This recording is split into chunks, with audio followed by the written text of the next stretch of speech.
પ્રભુ ઈસુના જીવંત અને પવિત્ર ત્રિએક નામમાં વાલા ભાઈઓ અને બહેનો, આપ સર્વને લોગોસ બાઇબલ સ્ટડી તરફથી હું પ્રેમી સલામ પાઠવું છું. અને આજે 4 માર્ચ 2026 અને બુધવારનો આ નવો દિવસ.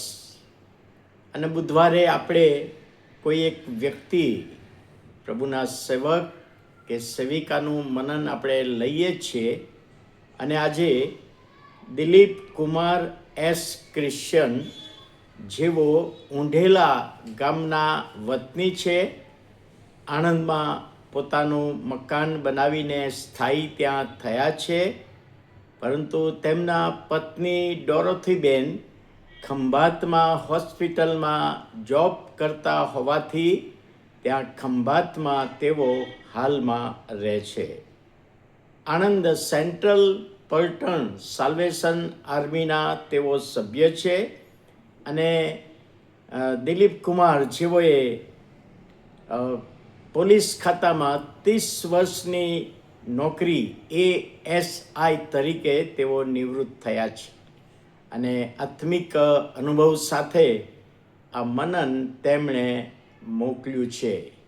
અને આપ સર્વને પણ હું વિનંતી કરું છું કે દર બુધવારે આપણે કોઈ એક વ્યક્તિનું મનન લઈએ છીએ. તમને પણ એમાં હું આમંત્રણ આપું છું. ગીતશાસ્ત્ર તેનો 37મો અધ્યાય અને 5મી કલમ. ત્યાં લખ્યું છે, તારા માર્ગો યહોવાને સોંપ, તેના પર ભરોસો રાખ, તે તને ફળીભૂત કરશે. હવે આજના સમયમાં યંત્રયુગ, મોબાઈલ સમય, AIનો સમય, રોબોટનો સમય, અને એવા સમયમાં જે ઝડપથી વિકાસ થઈ રહ્યો છે, શહેરોનો ઝડપથી વિકાસ થઈ રહ્યો છે. પોતે જે શહેરમાં આપણે રહેતા હોઈએ અને 4 રસ્તા પર ઊભા હોઈએ ને આપણે આપણા નિર્ધારિત સ્થળે જવું છે, તો કદાચ આપણે ગૂંચવણમાં પડીએ કે કયા રસ્તે મારે જવું જોઈએ. અને એવા સમયે ગૂગલ દ્વારા આપણે આપણો રસ્તો શોધીને આપણા નિર્ધારિત સમયે પહોંચી જઈએ છીએ. એ આજનો યુગ છે, આજનો સમય છે. પરંતુ બાઇબલમાં દાઉદ ભક્ત જે કલમ આજે આપણને આપે છે કે તારા માર્ગો યહોવાને સોંપ. હવે જ્યારે બાઇબલમાં માર્ગ શબ્દ, તો માર્ગ શબ્દને માટે હિબ્રુ શબ્દ છે ડેરેક. જીવનશૈલી, ઈશ્વર સાથેનો સંબંધ. તું ઈશ્વર સાથેના સંબંધમાં દ્રઢ અને મજબૂત થા.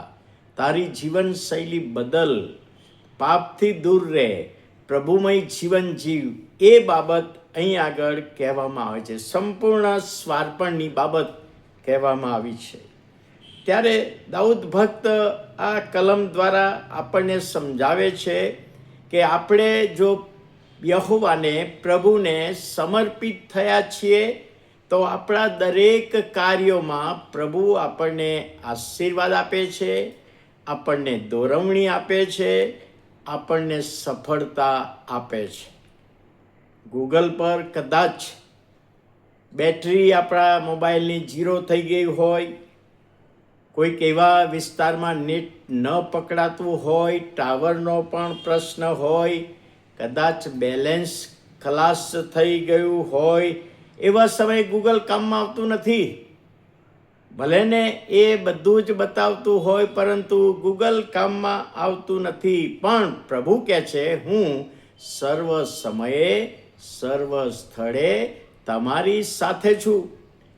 જો તમારો સંબંધ મારી સાથે છે, તો કનેક્શન કદી કટ થવાનું નથી. બેટરીનો પ્રશ્ન કે બેલેન્સનો પ્રશ્ન આવવાનો નથી. અને માટે પ્રભુનું વચન કહે છે કે તમે પ્રભુને સોંપાઈ જાઓ. વાલા ભાઈઓ અને બહેનો, બાઇબલમાં આપણે જોઈએ છીએ દાનિયેલ પ્રભુને સમર્પિત થયો અને સિંહોના મોં બંધ કરવામાં આવ્યા. સાદ્રાક, મેશાક, અબેદનગો સમર્પિત થયેલા અને અગ્નિની જ્વાળા કંઈ કરી શકી નહીં. નૂહે પણ પોતાનું જીવન સમર્પિત કર્યું અને એનું કુટુંબ બચ્યું. આજે એ જ પ્રભુ આપણને આહ્વાન આપી રહ્યો છે. તારા માર્ગો મને સોંપ. અને આપણે આપણા માર્ગો, આપણું જીવન, આપણા કાર્યો, આપણા વિચારો, આપણી સેવા પ્રભુને સોંપીએ છીએ તો પ્રભુ કહે છે, હું તમને સફળ કરીશ, આશીર્વાદિત કરીશ. અને આ મનન સમજવામાં પ્રભુ તેના આત્માની દોરવણી આપણ સર્વને આપે. પ્રાર્થના કરીએ. પ્રભુ, અમે તમારો આભાર માનીએ છીએ આજના મનનને માટે. આ મનન સમજવામાં, સમજાવવામાં આત્માની દોરવણી અમને આપો. અને પ્રભુ, અમે તમને સમર્પિત થઈને અમારું સેવા કાર્ય કરીએ, અમારું જીવન જીવીએ. તમે એમને સફળ કરનાર એવા પ્રભુ છો. ઈસુ પ્રભુના પવિત્ર નામમાં સાંભળો, માન્ય કરો. આમેન.